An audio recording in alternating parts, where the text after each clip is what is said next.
G Money was listening last week, or watching, said, I remember this old cigarette ad. Goes something like this. 4 out of 5 doctors who smoke Camel brand cigarettes. Smoke Camel brand cigarettes. Shouldn't you?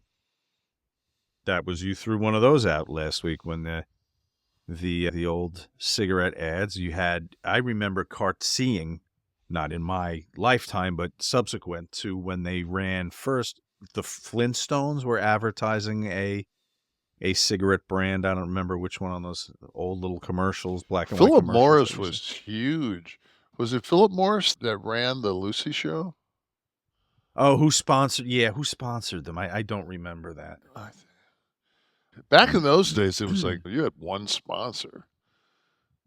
Like Death Valley Days was brought to you by Borax.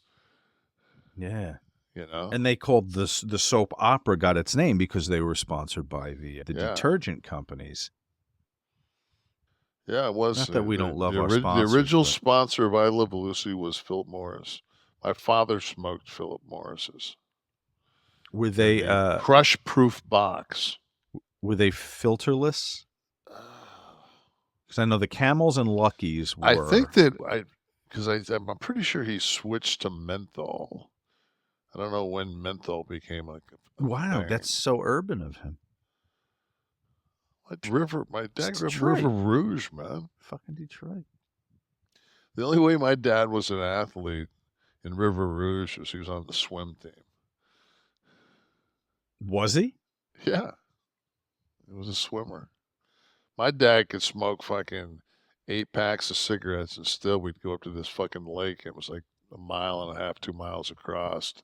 He'd fucking just jump off the dock, swim, go to the fucking far end, stand up on the fucking, so you could see him across the fucking lake, and then jump back in and swim. How close to a lake were you in where you grew up? Houghton Lake's probably 1.5, 2 hours from our house. So you'd have to drive out to. Yeah, I mean, you couldn't back in that.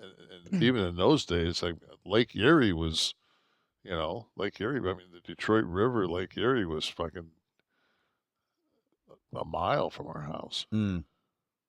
Yeah, there were no lakes by me. Although I fell in the Hudson River twice as a kid, if you can believe that. I was hopping on rocks. My brother, there was a movie theater down on the waterfront. We were waiting for. I remember it was the opening weekend of Breakin', the movie, 1984, and I was hopping on rocks and I slipped on moss and went in up to my neck in the Hudson River. I got out. I tell my father at the time, I'm like, "Let's go to the movie. I'll dry off." I was very excited to see this. He's like, "You have every disease known to man and every missing body in Manhattan. Part of them is on you right now. You're going the fuck home to shower." And I did. Credit to a young man named Lloyd Spud Hughes in the 1920s. Wow. He surreptitiously added menthol crystals to his smoking tobacco to help soothe his chronic cold. But apparently he was trying to soothe the cold. Yeah, because nothing fucking helps a chest cold quite like a fucking unfiltered menthol cigarette. Some of those burning crystals. Open it up. Oh, God. Fucking hell.